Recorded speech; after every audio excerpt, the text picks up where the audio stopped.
30년 동안 함께해 주셔서 감사합니다. 청량리역 1동. 아버지의 순금 회중식의 뒷면에 새겨진 글귀입니다. 1994년 아버지가 정년퇴직하실 때 동료 12명이 6개월 동안 개를 모아 만들어준 시계였죠. 당시 월 10만 원이 얼마나 큰 돈이었는지 아십니까? 12가정이 아이들 학원비를 아껴가며 모은 돈이었어요. 아버지는 2010년 돌아가시기 전 제게 말씀하셨습니다. 이건 단순한 금이 아니라 마음이 담긴 거란다. 수진이에게 이어주거라. 하지만 저는 팔았습니다. 당근마켓에 올렸죠. 금은 방보다 70만 원 더 받을 수 있다는 이유로요. 그리고 그 작은 욕심이 2억 3천만 원을 날려버렸습니다. 도대체 무슨 일이 있었던 걸까요? 지금부터 그 후회스러운 이야기를 들려드리겠습니다. 시청 전 구독과 좋아요를 누르시면 로또에 당첨되는 행운이 올 수 있습니다. 그리고 지금 어디에서 시청하고 계신지 댓글로 남겨주세요. 여러분의 이야기도 듣고 싶습니다. 그럼 지금부터 시작되는 이야기 속으로 함께 들어가 볼까요? 저는 신기섭입니다. 61살의 나이로 한국철도공사에서 정년을 맞이했습니다. 2024년 초 겨울이었죠. 그날 아침 출근길은 참 묘한 기분이었습니다. 30년 넘게 매일 걸었던 그 길인데 마지막이라고 생각하니 모든 풍경이 새롭게 보이더군요. 첫 출근했던 날이 엊그제 같은데 벌써 30년이 훌쩍 넘었습니다. 처음엔 작은 역에서 시작했죠. 승객들 안내하고 개찰구 지키는 일부터 배웠습니다. 새벽 첫차 시간에 맞춰 나가고 막차 끝나고 정리하던 그 시절들이 주마등처럼 스쳐 지나갔습니다. 중간에 몇 번 역을 옮겼고 마지막엔 청량리역에서 역무반장으로 일했습니다. 사람들은 철도 일이 단순하다고 생각하지만 그렇지 않습니다. 매일 수만 명의 승객을 안전하게 모시는 일이에요. 한 번도 사고 없이 무사히 하루를 마치는 게 저희의 자부심이었죠. 지각도 한 번 한 적 없었습니다. 아프거나 힘든 날에도 출근했어요. 그게 제 원칙이었고 자랑이었습니다. 정년 퇴직식은 소박했습니다. 요즘 세상이 그렇잖아요. 예전처럼 성대하게 치르지 않더군요. 그래도 함께 일했던 동료들이 작은 꽃다발과 감사패를 준비해 줬습니다. 역장님이 제 손을 꼭 잡으며 말씀하셨어요. 신 반장님 덕분에 우리 역이 무사고로 운영됐습니다. 고생 많으셨어요. 그 말 한마디에 목이 메었습니다. 퇴직금은 생각보다 목돈이었습니다. 1억 8천만 원 정도 됐어요. 30년 넘게 일한 대가치고는 많지 않다고 생각할 수도 있지만 저에게는 큰 돈이었습니다. 거기다 그동안 조금씩 모아둔 적금과 예금을 합치니 2억이 훌쩍 넘었어요. 통장에 찍힌 그 숫자를 보는 순간 가슴이 두근거렸습니다. 평생을 성실하게 일한 결과였으니까요. 집사람은 3년 전에 먼저 세상을 떠났습니다. 폐암이었어요. 병원비 때문에 힘들었지만 그래도 끝까지 최선을 다해 간병했습니다. 아내가 없는 삶이 외롭긴 했지만 그럭저럭 버텨왔죠. 딸 수진이는 미국에 있습니다. 대학 졸업하고 유학을 갔는데 거기서 좋은 사람 만나 결혼했어요. 지금은 LA에서 IT 회사 다니고 있습니다. 한 달에 한두 번 영상 통화하는 게 전부예요. 퇴직하고 며칠 뒤 수진이한테서 전화가 왔습니다. 아빠, 저희 애기 100일 되는데 한국 들어가기 힘들 것 같아요. 남편 회사 일정 때문에요. 대신 돌잔치는 꼭 오셔야 해요. 딸의 목소리가 들뜨더군요. 외손주 얼굴을 본 지가 벌써 석 달이 넘었습니다. 영상으로만 보다 보니 실감이 안 나더라고요. 그래, 돌잔치는 아빠가 꼭 갈게. 걱정 마. 전화를 끊고 나니 문득 생각이 들었습니다. 외손주 첫 돌잔치인데 뭔가 특별한 선물을 해줘야겠다는 생각이요. 지금까지 제대로 해준 게 없었잖아요. 수진이 결혼할 때도 넉넉하게 지원해주지 못했는데 이번만큼은 할아버지 역할을 제대로 하고 싶었습니다. 그날 저녁 혼자 소주 한 잔 기울이며 앞으로의 계획을 세웠습니다. 이제 정년도 했으니 여유롭게 살아야죠. 국민연금도 나오고 통장에 돈도 있으니까 크게 걱정할 건 없었습니다. 아내 없이 혼자 사는 게 쓸쓸하긴 했지만 그래도 딸이 잘 살고 있으니 그것만으로도 감사했어요. 퇴직 후 첫 주말 동네 복지관에 나갔습니다. 은퇴한 사람들이 모여서 바둑도 두고 이야기도 나누는 곳이에요. 거기서 옛 동료 최동욱을 만났습니다. 우체국에서 일했던 친구인데 저보다 1년 먼저 퇴직했죠. 기섭이 형님, 퇴직하고 뭐 하세요? 동욱이가 물었습니다. 그냥 쉬고 있지 뭐. 자네는? 저는 요즘 당근마켓 하면서 집에 있는 물건들 정리하고 있어요. 은근히 재미있어요. 당근마켓이라는 말을 그때 처음 제대로 들었습니다. 물론 이름은 알고 있었어요. 젊은 사람들이 중고 물건 사고 파는 앱이라는 정도는 알았죠. 형님도 한번 해보세요. 집에 안 쓰는 물건 팔면 용돈도 되고. 좋아요. 동욱이의 말이 귓가에 맴돌았습니다. 집으로 돌아와 문득 아내가 정리해둔 유품 상자가 생각났습니다. 옷장 깊숙한 곳에 소중히 보관해둔 물건들이 있었죠. 그 중에서도 아버지가 남기고 가신 것들이 있었습니다. 이제는 정리할 때가 됐다는 생각이 들었어요. 새로운 인생을 시작하려면 과거도 조금씩 정리해야 하니까요. 그날 밤 잠자리에 들며 생각했습니다. 이제 내 인생의 2막이 시작이구나. 30년 넘게 성실하게 일했으니 앞으로는 좀 여유롭게 살아도 되겠지. 외손주도 보러 가고 여행도 다니면서 말이야. 그런 소박한 꿈을 꾸며 눈을 감았습니다. 그때는 몰랐습니다. 그 소박한 꿈이 곧 산산조각 날 거라는 걸요. 주말 오후 집안 정리를 시작했습니다. 퇴직하고 나니 시간이 많아서 미뤄뒀던 일들을 하나씩 처리하고 있었어요. 옷장 깊숙한 곳에서 오래된 나무 상자가 나왔습니다. 아버지의 유품들이 담긴 상자였죠. 상자를 열자 낯익은 물건들이 보였습니다. 아버지가 쓰시던 안경, 낡은 수첩, 그리고 벨벳 천으로 감싼 무언가가 있었어요. 조심스럽게 천을 풀었습니다. 순금 회중시계였습니다. 손에 잡히는 무게감이 묵직했어요. 시계 뒷면을 보니 글귀가 새겨져 있었습니다. 30년 동안 함께해 주셔서 감사합니다. 라는 문구와 함께 1994년이라는 연도가 적혀 있었어요. 아버지가 정년 퇴직하실 때 청량리역 동료분들이 선물해 주신 거였죠. 그날 일이 생생히 기억났습니다. 제가 철도에 갓 입사한 해였으니까요.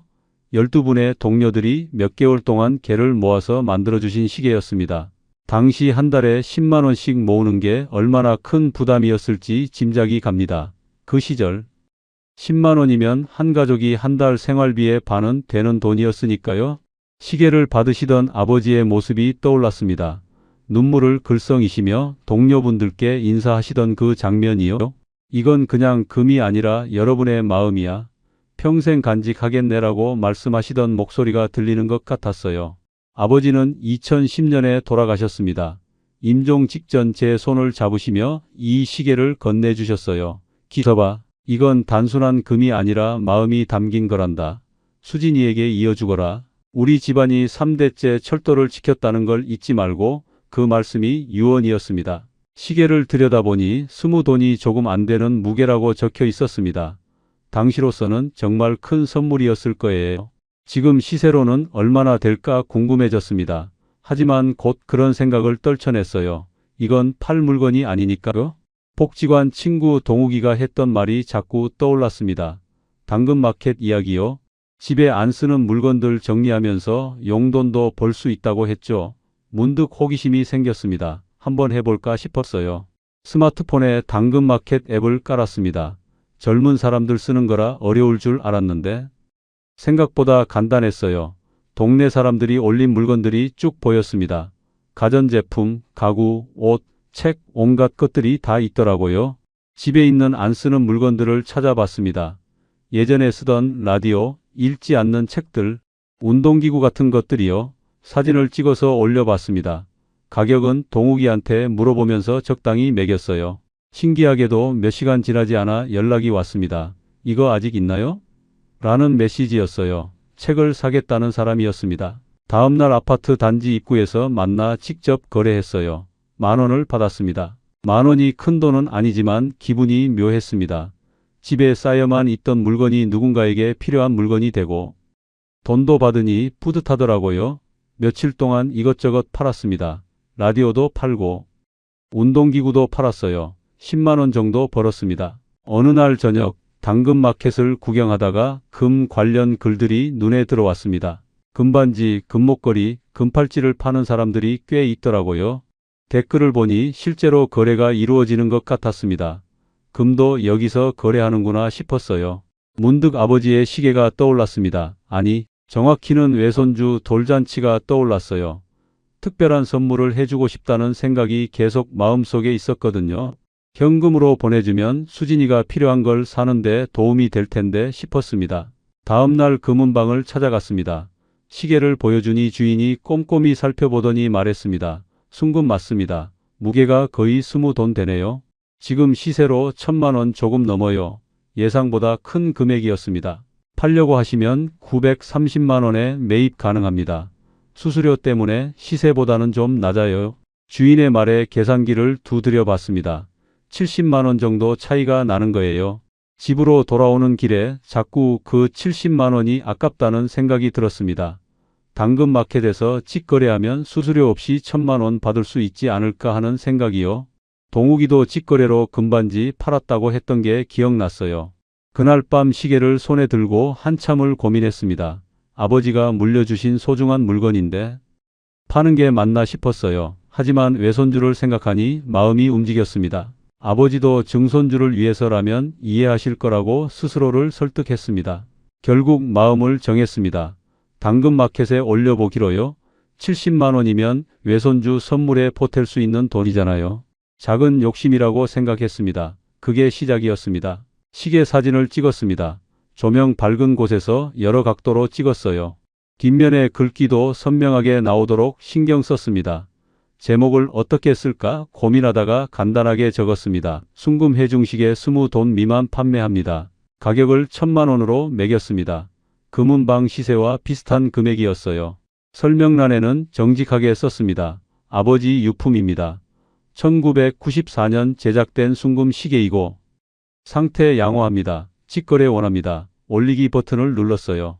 며칠이 지났지만 연락이 없었습니다. 조회수는 올라가는데 문의는 하나도 안 들어오더라고요. 가격이 높은가 싶어서 980만 원으로 낮췄습니다. 그래도 반응이 없었어요. 일주일이 지나자 조급해졌습니다. 외손주 돌잔치가 2달도 안 남았거든요. 결국 950만 원까지 내렸습니다. 금은방보다 20만 원만 더 받으면 되지 뭐 하는 마음이었어요. 그런데 가격을 내린 다음 날 드디어 메시지가 왔습니다. 안녕하세요. 시계 아직 있을까요? 라는 정중한 말투였어요. 프로필을 보니 이준혁이라는 30대 남성이었습니다. 네, 있습니다. 라고 답했습니다. 실물 보고 거래하고 싶은데 괜찮을까요? 그런데 요즘 가짜 물건이 많아서 조심스럽거든요.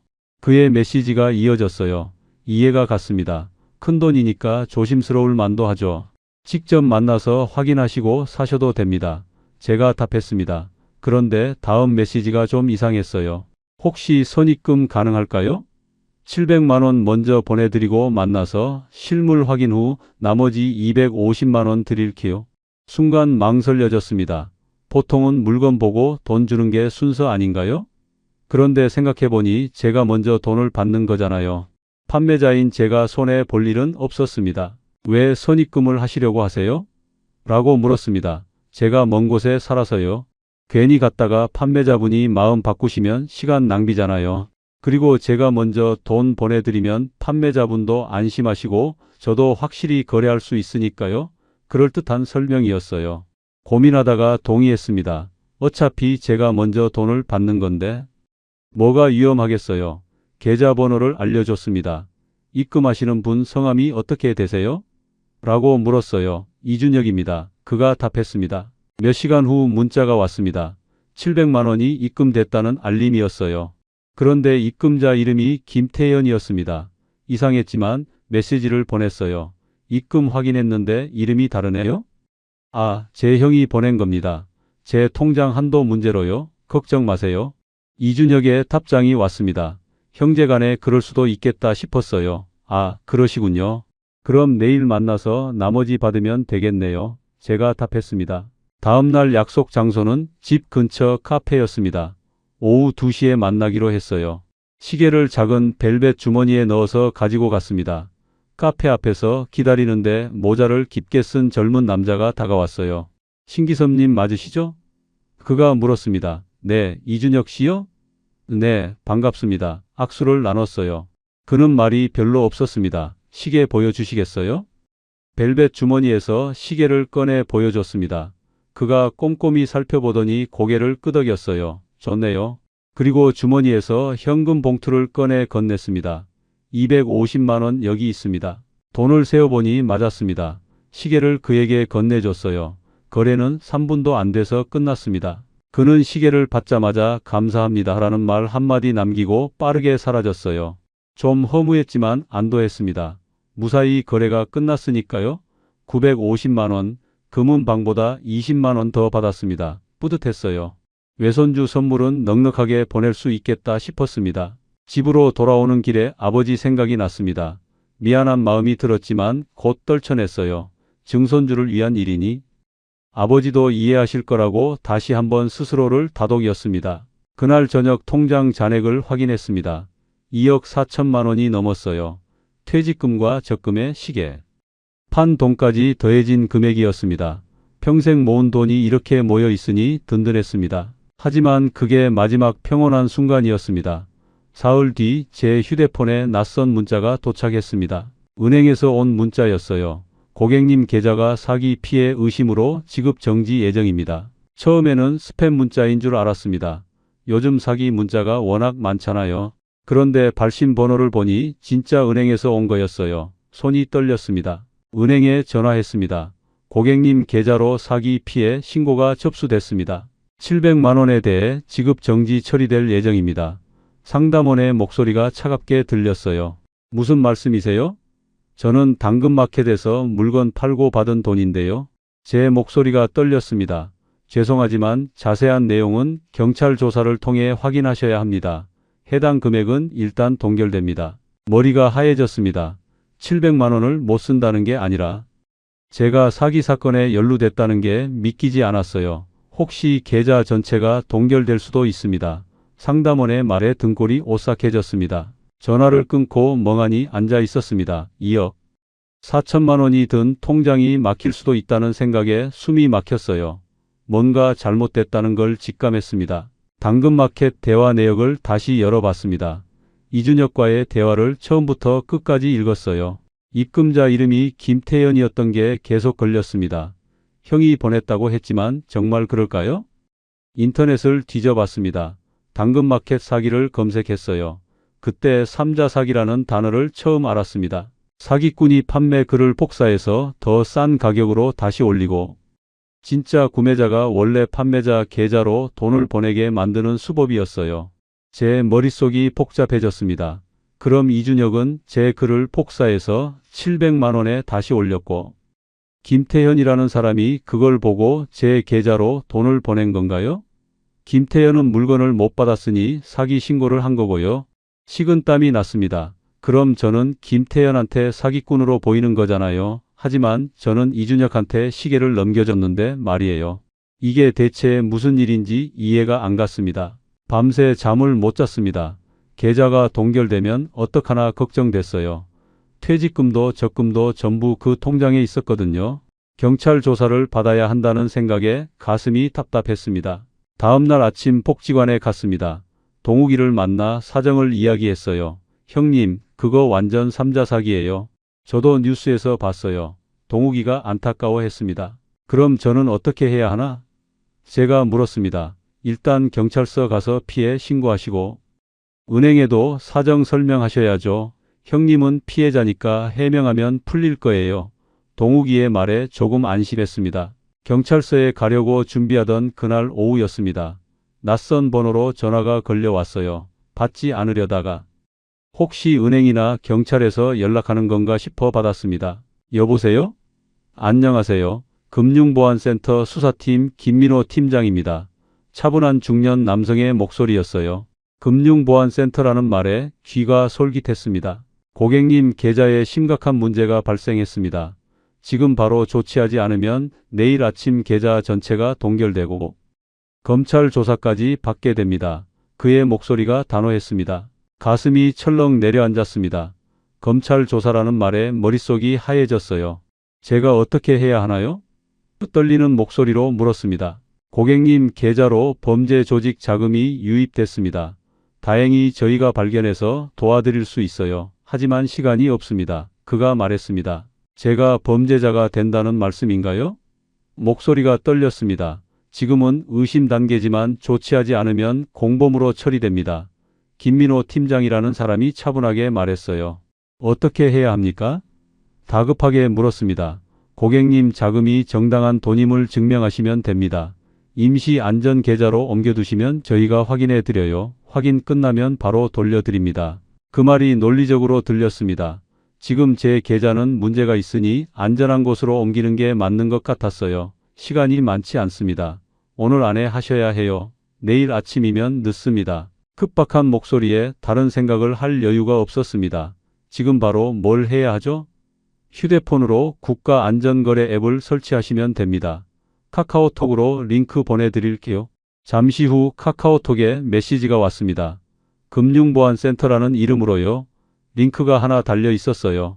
반드시 이 링크로 설치하세요. 가짜 앱이 많거든요. 그의 말에 의심 없이 링크를 눌렀습니다. 금융안전거래라는 앱이 설치됐습니다. 화면이 깔끔했어요. 정부기관 로고 같은 것도 보였습니다. 설치 완료됐습니다. 제가 말했어요. 좋습니다. 이제 은행 정보 입력하시면 됩니다. 그의 안내에 따라 은행 이름, 계좌번호, 비밀번호를 차례로 입력했습니다. 공인인증서도 필요합니다. 공인인증서까지 등록했어요. 보안 카드 번호도 입력하셔야 합니다. 안전 확인 절차니까 걱정 마세요. 보안 카드를 꺼내 번호를 하나씩 읽어주며 입력했습니다. 전혀 의심하지 않았어요. 이제 자금 이동 시작합니다. 화면에 표시되는 금액 확인하시고 승인 버튼 눌러주세요. 휴대폰 화면에 숫자가 떴습니다. 2억 3천만 원, 제 통장에 있는 전 재산이었어요. 전부 옮기는 건가요? 불안해서 물었습니다. 네, 모든 자금을 임시로 옮겨야 보호할 수 있습니다. 내일 아침이면 바로 돌려드립니다. 그의 목소리는 자신감이 넘쳤어요. 손가락이 떨렸습니다. 하지만 지금 안 하면 계좌가 동결되고 검찰 조사를 받는다는 생각뿐이었어요. 승인 버튼을 눌렀습니다. 문자로 온 인증번호도 입력했어요. 처리 중입니다. 잠시만 기다려주세요. 화면에 빙글빙글 돌아가는 표시가 나왔습니다. 1분 정도 지났을까요? 거래 완료라는 메시지가 떴어요. 처리 완료됐습니다. 고객님 자금 안전하게 보호됐으니 걱정 마세요. 내일 아침 일찍 확인 끝나면 연락드리겠습니다. 김민호 팀장이 말했어요. 확인은 언제쯤 끝나나요? 내일 오전 중에 끝나고 바로 입금됩니다. 꼭 전화 받아주세요. 통화가 끝났습니다. 불안했지만 어쩔 수 없었습니다. 공식 기관에서 도와준다는데 믿을 수밖에요. 그날 밤 잠을 설쳤습니다. 뒤척이다가 새벽에 겨우 잠들었어요. 아침에 일어나자마자 휴대폰을 확인했습니다. 아무 연락도 없었어요. 9시, 10시가 되어도 전화가 없었습니다. 불안해서 어제 전화 왔던 번호로 걸었어요. 현재 전화를 받을 수 없습니다. 계속 그 멘트만 나왔습니다. 식은땀이 흘렀어요. 은행 앱을 열어봤습니다. 잔액 0원, 화면에 찍힌 그 숫자를 믿을 수가 없었습니다. 손이 떨려서 휴대폰을 떨어뜨릴 뻔했어요. 은행에 전화했습니다. 고객님, 어제 오후 5시에 2억 3천만 원 전액 타 계좌로 이체됐습니다. 입금 내역은 없습니다. 상담원의 목소리가 들렸지만 귀에 들어오지 않았어요. 정확히 1분 37초, 그 짧은 시간에 30년이 사라졌습니다. 다리에 힘이 풀렸습니다. 바닥에 주저앉았어요. 아무 생각도 나지 않았습니다. 한참을 그렇게 앉아 있었습니다. 시간이 얼마나 지났는지도 몰랐어요. 정신을 차리고 경찰서로 향했습니다. 걸으면서도 현실감이 없었습니다. 보이스피싱 피해 신고하러 오셨어요? 경찰관이 물었습니다. 네, 2억 3천만 원이. 말을 잇지 못했어요. 경찰관이 안타까운 표정을 지었습니다. 이체하신 계좌 추적해 보겠습니다.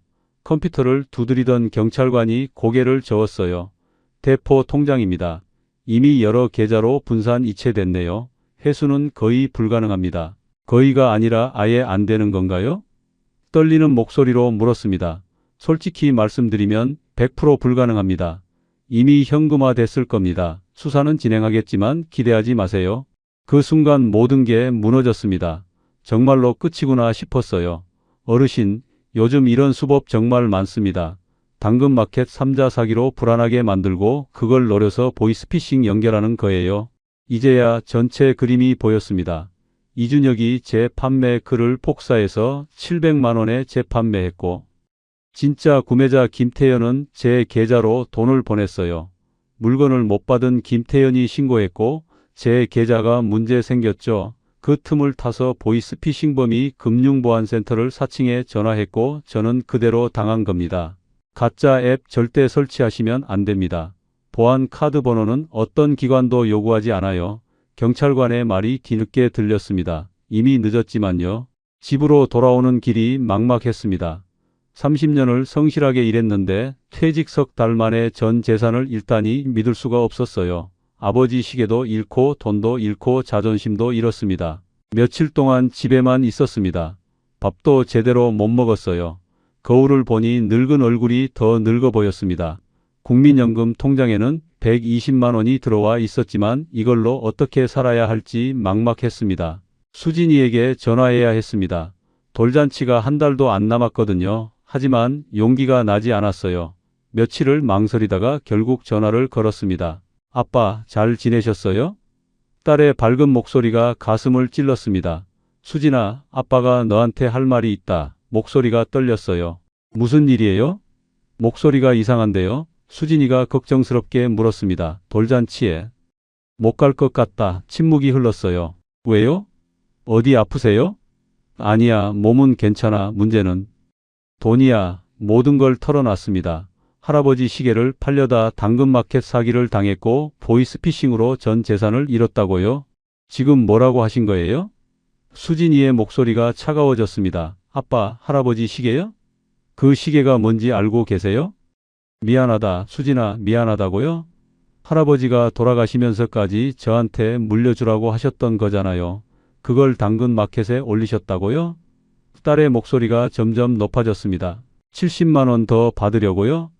그냥 금은방 가시면 될 일을 왜 그러신 거예요? 할 말이 없었습니다. 저랑 상의는요? 왜 혼자 그렇게 결정하세요? 아빠가 잘못 생각했어. 잘못 생각으로 끝날 문제가 아니잖아요. 이제 어떻게 사실 거예요? 국민연금 100만 원으로요? 수진이가 울먹이는 소리가 들렸습니다. 엄마 돌아가신 뒤로 아빠 혼자 힘드신 거 알아요. 그래도 저한테 말씀하셨어야죠. 저도 아빠 자식이에요. 그 말에 가슴이 무너졌습니다. 정말 미안하다. 돌잔치는 영상으로 보내드릴게요. 오시기 힘드시잖아요. 차가운 말투였어요. 전화가 끊어졌습니다. 한동안 딸과 연락이 끊겼습니다. 문자를 보내도 답이 없었어요. 제가 실망스러운 아버지가 된 겁니다. 현실을 직면해야 했습니다. 국민연금으로는 전셋집 유지하기도 빠듯했어요. 일을 해야 했습니다. 하지만 60이 넘은 나이에 할 수 있는 일이 많지 않았죠. 구청 홈페이지에서 노인 일자리 사업을 찾았습니다. 주 3일 하루 4시간 일하고 월 50만 원 받는 일자리였어요. 공원 관리, 거리 청소 같은 일들이었습니다. 신청했습니다. 며칠 뒤 합격 통보를 받았어요. 다음 주부터 출근하라고 했습니다. 공원 낙엽 청소와 화단 관리 업무였죠. 첫 출근 날 아침이었습니다. 형광조끼를 입고 빗자루를 들었어요. 30년 넘게 철도 제복을 입었는데 이제는 청소 작업복을 입습니다. 거울을 보니 초라했습니다. 공원에서 낙엽을 쓸었습니다. 허리가 아팠어요. 사무실에서 일할 때는 몰랐던 고통이었습니다. 함께 일하는 분들도 모두 비슷한 처지였어요. 다들 말이 없었습니다. 점심시간에 도시락을 먹는데 옆 동료가 물었습니다. 어르신 어떻게 여기까지 오셨어요? 사정이 있어서요. 더 이상 말하고 싶지 않았습니다. 석 달이 지났습니다. 몸은 힘들었지만 적응했어요. 국민연금 120만 원과 일자리 50만 원으로 근근히 살았습니다. 저축은커녕 한 달 생활비도 빠듯했죠. 수진이한테서 영상이 왔습니다. 돌잔치 영상이었어요. 손주가 웃고 있었습니다. 화면을 보며 울었어요. 제가 그 자리에 있어야 했는데 지금은 그로부터 6개월이 지났습니다. 여전히 공원에서 일하고 있어요.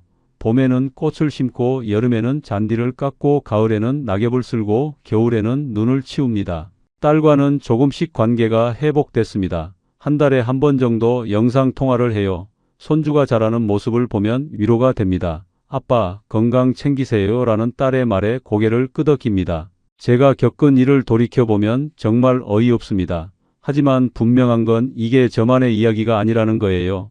요즘 이런 사기가 정말 많습니다. 특히 퇴직 직후 목돈을 손에 쥔 사람들이 타깃이 되죠. 여러분께 꼭 말씀드리고 싶은 게 있습니다.